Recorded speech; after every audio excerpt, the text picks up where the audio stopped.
Hey everyone, this is Eric Keller, aka Bloopatone, and I want to record a short video for my YouTube channel talking about some of the work I've been doing on this wasp creature. So I've been working on this wasp creature as part of my live stream for the Pixologic ZBrush Livestream, or Maxon ZBrush Livestream. And you can catch me every Wednesday at 7:30 on YouTube or on Twitch. So this is from the last week, and you can see I spent a lot of time talking about wings and wing anatomy of various insects.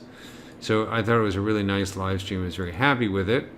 I had a lot of different examples, and then I spent some time working on the wings, blocking out the front wings and doing the geometry for the front wings and the hind wings and also the wing veins. But I ran out of time and I didn't get a chance to do the hind wings. So I wanted to make this video just to kind of fill in the gap for those of you who want to see all the steps that I use in creating my insects. So in this video I'm going to do a time lapse of how I did the wing veins for the hind wings, and I also reworked the legs quite a bit because I wasn't happy with the way that the legs came out during the live stream. So if you regularly watch my live stream, this is a nice little way to kind of fill in the gaps on the design.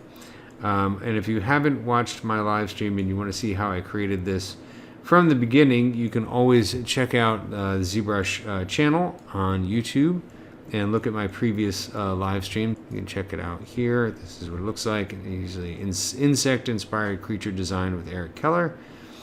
And so there's a number of videos devoted to this particular design, and I kind of like the way it's going.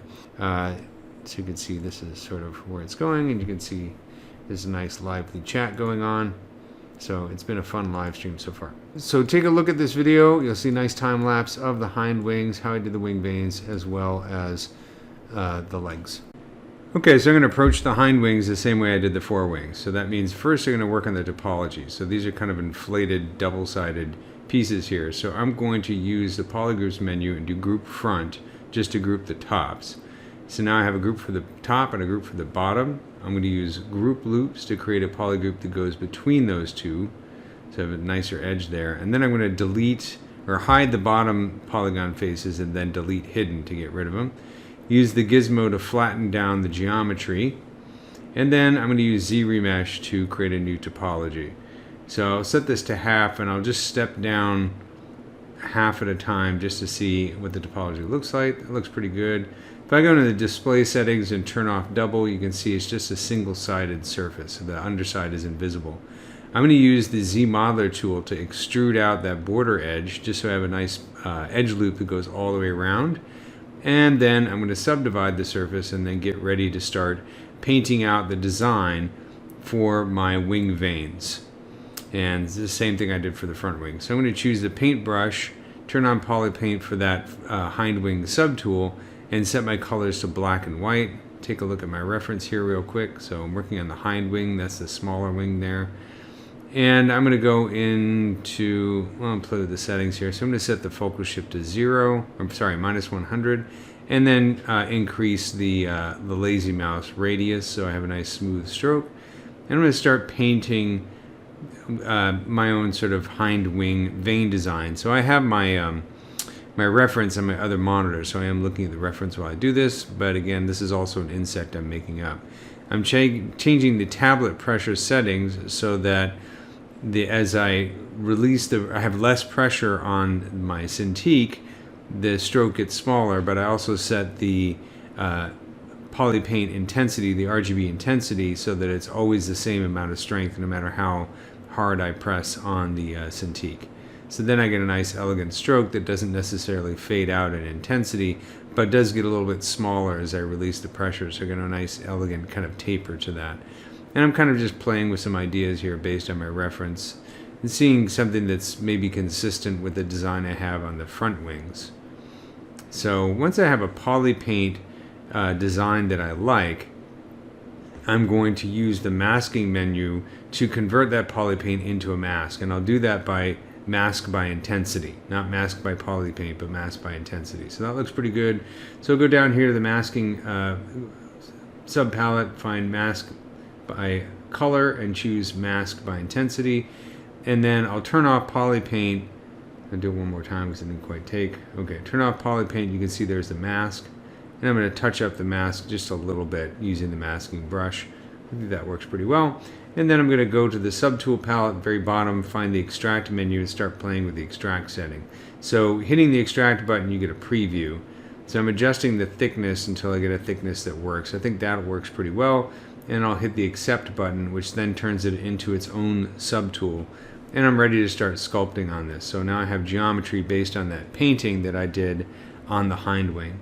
So I'm going to play with Dynamesh here. I want to get a setting that's not too dense, so that the smooth brush works pretty well, but everything's Dynamesh together. So now when I use the smooth and inflate brush, I have some nice control over the way the surface looks. So I want to kind of round these veins out, but also taper the very ends of the wing veins as they kind of branch into the wing membranes. And so just using smooth and inflate here, and not worrying about any detail. I just want something that looks nice and kind of matches the look of the front wings.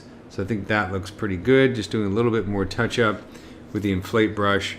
I want the leading edge of the hind wing to be a bit thicker, and the veins towards the back of the hind wing to be a little bit thinner, a little bit more elegant. And then what I'm going to do is I'm going to do a ZRemesh to create a better topology from this Dynamesh surface. So I'm taking a look at the topology of the front wings, and I'm going to match that using ZRemesher. I mean, just get it close. It's not science. It's just kind of playing around with some decent settings. So I'm going to set ZRemesher to adaptive to about 50,000. Do a ZRemesh. See how that looks. If you get an error message, remember you can go to the Mesh Integrity menu at the bottom of the Geometry subpalette and fix the mesh integrity before you ZRemesh. So now I set the ZRemesh settings to half, and I'm just stepping down a half at a time, making sure that I don't lose the polygons at those thin edges right there. So I think that's a pretty good amount. I used close holes to close up some of the holes at the end, and then I did another ZRemesh with the same setting, so it's the same number of points, and just kind of making the close hole geometry a little bit better and more consistent with the rest of it. So then what I did is I subdivided the model to get it up to about 662,000 points, and I'm using the inflate brush just to kind of make some rough detail. This is not fine detail. I'm going to save that for a little bit later when I do the live stream, but I just want to make it look a little bit more organic and get the ideas there. I've turned on the wing membranes now, and I'm just going to use the move brush to kind of make sure that the edges match up with the edges of the wing membrane. And once I have that in a good shape, I'm going to switch to the clay tubes brush and just do a little bit of detailing there. Now I'm going to switch to the clay tube brush, put on low Z intensity, and I'm going to start working on the wing membrane. And what I'm doing here is I'm kind of creating sort of a puffy kind of quality to the areas of the wing membrane between the wing veins, and doing it kind of very sketchy and loose so that I get kind of an organic detail there and kind of imply some tension there, at least a little bit. Again, I'll do more detailing later on during the live stream, but right now I just want to get it looking a little bit more organic, natural, and a bit more three-dimensional, so it's not completely perfectly flat, because that looks really, I don't know, it looks weird. It doesn't look realistic. So this is just a nice way to kind of sketch in that kind of puffiness on the surface. And that's kind of why I like the clay tubes brush with the low Z intensity. It's very nice for that kind of sketchy kind of quality there. So, really quick, just doing it, just matching what I did in the live stream, the previous live stream where I worked on the front wings, to get them sort of consistent in the hind wings. And then I'm going to go back to the front wings because I never quite finished that. So I'm just finishing the membrane on the front wings, or the forewings, using that same clay tubes brush, going in there and just kind of creating that puffiness in a really sketchy, loose manner. And then every once in a while hitting it with the smooth brush just to, well, smooth it out. That's what the smooth brush is for. And I'm not getting hung up on details yet. I'll save that for a later time. But it's starting to look pretty good. It's looking a bit more natural, and I'm happy with the way that the hind wings and the front wings look. So I'm just kind of looking at the whole insect together. I'm going to turn on double-sided for those hind wings so I can look at it from the bottom. I think that looks pretty good. And it's something I can work with as I get into detailing. So next I'm going to take a look at redoing the legs. Okay, so I'm going to work on the legs now because I really wasn't happy with what I came up with during the live stream. So do a little scaling in the hind legs and a little bit of positioning. Each segment is different polygroup, so I'm going to go in here and start working on the segments individually. Let's take a look at the coxa. I kind of like the teardrop shape that I see in some mud dauber wasp reference. So I'm going to change my coxa to look more like that. That's the first segment. The second segment is the trochanter, so I'm going to make that look a little bit more like a horn. So it kind of meets the end of the coxa at a skinny part, and then it flares out into kind of a cup shape. So I'm just using move, inflate, and smooth to kind of shape those two parts. And I have mask by polygroup set to 100, so it's easy to work on each individual segment. For the femur, I'm doing a little bit of rotation and scaling, and now I'm going to go and use the inflate brush and the smooth brush and the move brush to kind of flare out the middle a bit and make it a bit wider. Again, based on some of the reference that I've seen, I think this will look a little bit better than what I had before. So just kind of making it look skinny from the top but wider from the side view and fattening it up, and then changing the end here where you would have basically that joint. Since I'm moving and scaling, I got to move and scale the tibia now and kind of make it meet there at the end of the femur and kind of work with this. I think it's a little bit too bent here, and a little bit too long, so I'm scaling it down and repositioning it, and then going in and smoothing and moving it around until I think it looks a little bit better. So this is also going to look like kind of a big long horn. I don't want to lose that S shape that I talked about in the live stream. I want to keep it there even in a subtle way. But I'm also flaring out the bottom and then experimenting with rotating it to match some of the reference I've seen where the joints are a little bit more at an angle there. And so just kind of playing with it. I'm not super happy with the pose, but I still think it's better than what I had before. It's getting a little bit thin there, so I'm going to flare it out and just do a little bit more rotation, and then hit these bottom segments, which are the metatarsi and the tarsi. And it's going to start again by scaling them, making it a little bit longer, and then going in and refining the shape a bit with smooth and move and inflate. So you get a little spikety thing there that I've kind of reworked a bit. Now I'm making each of the tarsi a bit longer and then repositioning them as needed. So again, that mask by polygroup slider that I have in my interface at the very bottom is very helpful. And so I have separate polygroups for each one of these segments. It's symmetrical, of course, so that way I can, well, work with symmetry and then easily move these things around as needed. So then I'm going to just reposition the claws of the foot and rework them a little bit more, make them a bit longer, and refine the shape a bit. Not doing any detailing at this point, just want to rework the shape because I just, as I said, didn't like what I had before. It was kind of boring, not very wasp-like. I think this is starting to look a little bit more interesting. And I'm not going to worry about detailing the segments of the foot just yet. I'll save that for a live stream when I get into heavy detailing. So again, just using the gizmo to kind of change around the position. I'm going to get it to a point where I'm somewhat happy, even though I still don't think it's perfect. I think it's good enough for now. And I'll work on the mid legs, maybe scale them down a little bit, reposition them, and rework their shape the same way I just did the hind legs. So I'm kind of trying to come up with a good rotation and position and scale for these guys just as a starting place. And I think that's good. So again, I've hidden everything except for the coxa. This is the coxa, and I'm going and reshaping it, creating that kind of like egg or teardrop shape or something between an egg and a teardrop that I've seen the reference with more of a skinnier end.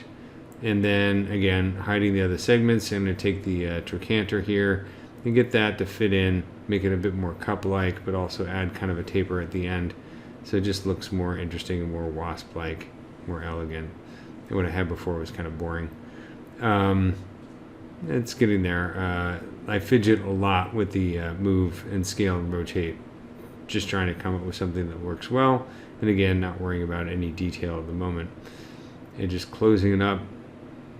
Let's go to the femur now. I didn't like the femur at all. It looks like a weird spoon. So I'm going to go in here first, spend a little bit of time kind of scaling and rotating it, and then I'll get into sculpting with the smooth brush and the move brush and the inflate brush.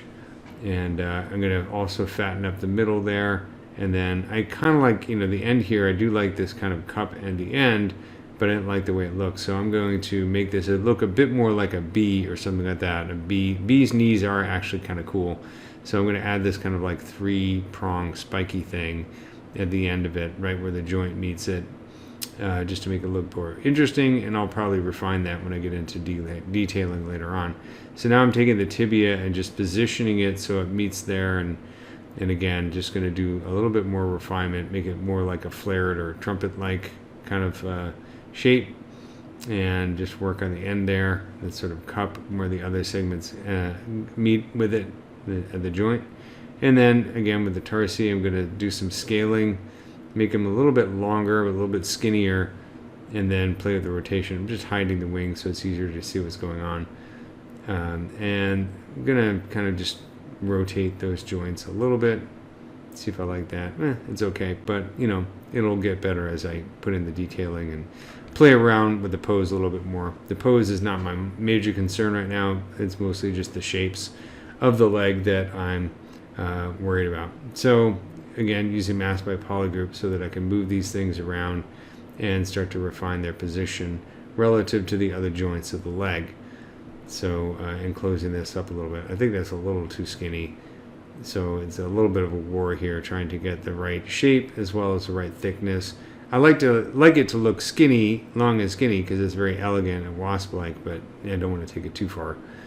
So working that little spikety thing, and then the metatarsi and the other tarsi down here, kind of juggling them around a little bit, hiding the other parts so that I can just work on the end where it fits in. So where the tarsi fits in with the metatarsi.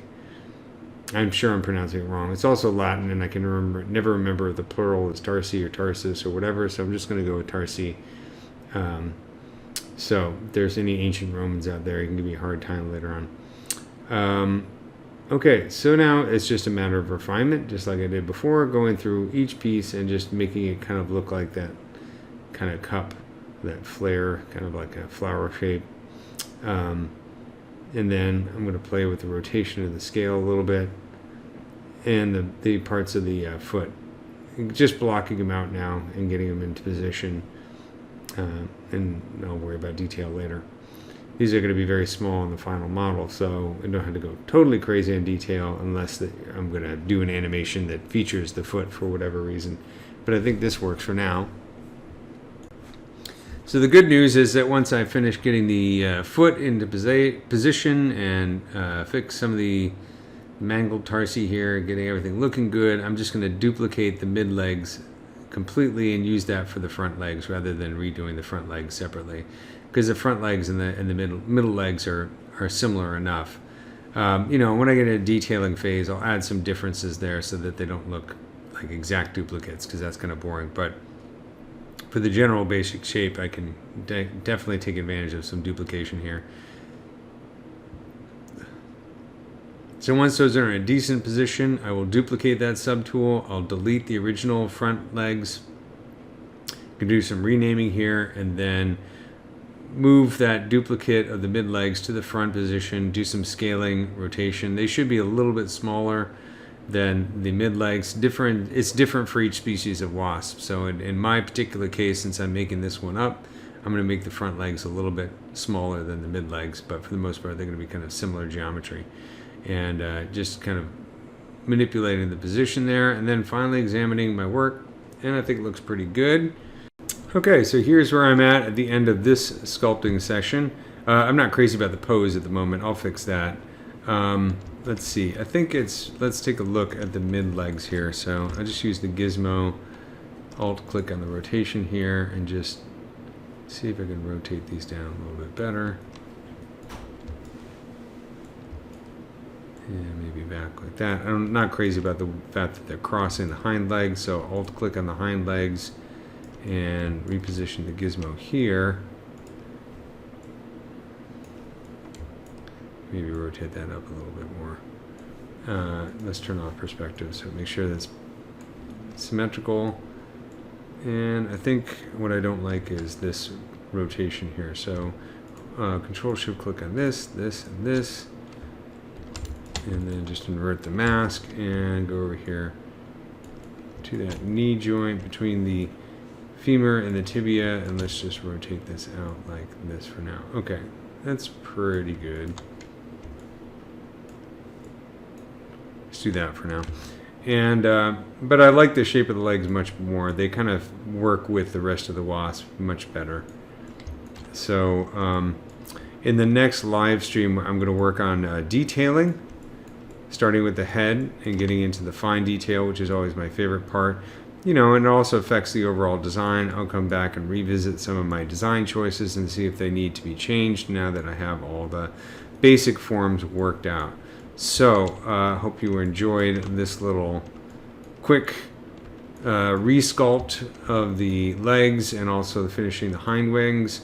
I'm currently doing my live stream, the Pixologic or Maxon ZBrush live stream on Wednesdays at 7:30 Pacific time. So if you want to watch me continue working with this model, check it out. And you can of course see my previous live stream on the ZBrush, Maxon, Pixologic Twitch, or their live stream. Check out the Maxon website for more information on the ZBrush live stream, and also check out some of the other great live streamers that have some awesome content there. So we'll continue with this until it's done, and then we'll work on doing some poly painting and maybe some rendering with Redshift here in ZBrush to put it into a nice scene that looks a bit more natural. So thanks again for watching.